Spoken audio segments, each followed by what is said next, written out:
هل الفات بوم فعلا حلو للتخسيس؟ هل هو فعلا فعال وبيجيب نتيجة وفعلا بيفرق في شكل جسمي وفي وزني؟ الأسئلة دي من أكتر الأسئلة اللي كانت بتسألني في الدي امز، وكنت برد على واحدة فيكم، فقلت اما أقول بقى في فيديو وكل يشوف بقى. كتجربة شخصية، أنا من قبل ما أكمل تالت شريط النتيجة بدأت تفرق معايا وبدأ يبان عليا. أنا كنت باخده قبل العشاء، بس المفروض ان انت تاخدي كبسولة قبل الفطار وكبسولة قبل العشاء. طب أنا كنت بحس بإيه لما باخده؟ واحد، ما كنتش بقدر ان انا اكمل الطبق، يعني الطبق العادي اللي انا بكمله وبخلصه وباكله وبشبع عليه ما بقتش بقدر ان انا اكمله. الحاجة التانية، انا شخص عاشق للحلويات، انا عندي كريفز عالية جدا وشهية عالية جدا للحلويات، ما بقدرش اقاومها وباكل منها كمية كبيرة جدا. لأول مرة الشهية تتسد نهائي وما بقاش قادرة اكل الحلويات وما يبقاش اصلا ليا نفسي ليها. تالت حاجة، النتيجة كانت فعلا سريعة، ودي أسرع مرة وأحسن مرة خسيت فيها،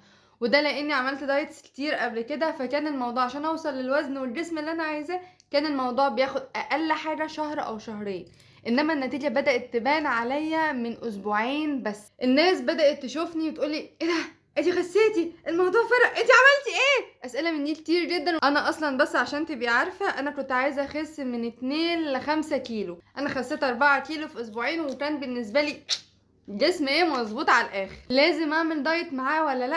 انا قللت حلويات، طبعا ما كنتش بقدر ان انا اكمل الطبق اللي قدامي فبالتالي خسيت، وطبعا ما كنتش باكل اكل من بره. ده كان النظام بتاعي، نظام عادي، مفيش دايت قاسي، مفيش امنع نشويات وامنع مش عارف ايه ونظام معين في الاكل وطريقه تحضير معينه في الاكل، لا خالص، انا ما كنتش بعمل كده، كان الاكل العادي خالص. فانا مش معتبره ده قوي نظام دايت على قد ما انا كنت بقلل كميات اكل مش اكتر. فاعتقد ان النظام ده هيساعد جدا وهيكون فعال مع الفات بوم، الاتنين مع بعض هيعملوا ميكس حلو جدا. دي كده مجرد تجربه شخصيه ليا انا. طيب اصلا الفات بوم بيعمل ايه؟ وظيفته ايه اللي بيخليه بيخسس؟ انا حضرت المؤتمر بتاع باريشيا، وكانت الدكتوره هبه الجلفي هي اللي كانت بتتكلم عنه.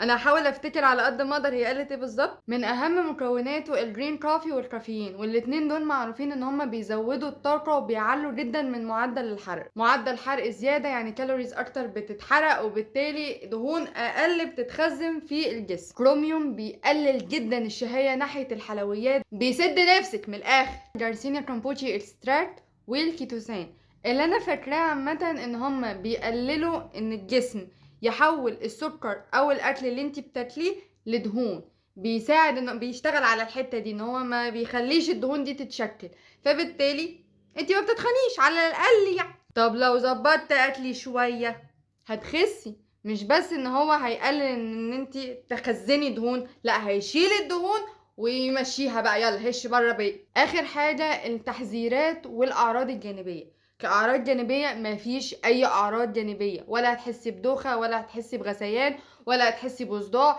ولا الأعراض اللي احنا عارفينها بتاعة الخسسان دي مش هتبقى موجودة. طيب التحذيرات، ممنوع لأقل من 16 سنة، ممنوع للحوامل والمرضعات، ممنوع لمرضى الكبد، كلى، ضغط عالي، سكر عالي، مرضى الأنيميا، الناس اللي بتاخد أدوية مضادة للتجلطات. كده أنا تقريبا قلت كل حاجة عن الفات بوم. علشان بقى تشتريه هتدخلي على البروفايل بتاعي، هتلاقي صورتي تحتها لينك، هتدوسي على اللينك هتلاقي عرضين للفات بوم، علبتين وعليها علبة ستيفيا هدية، والتلات علب وعليهم 3 علب سكر ستيفيا هدية. وبالمناسبة سكر الستيفيا بتاعهم برضو حلو قوي. بس استفادي بالعرض عشان تاخدي الشحن فري، ويا دوب تستفادي بالعرض عشان العرض ده مش هتلاقيه تاني، مش هيبقى موجود تاني. اللهم بلغت اللهم فاشهد. بس كده، باي.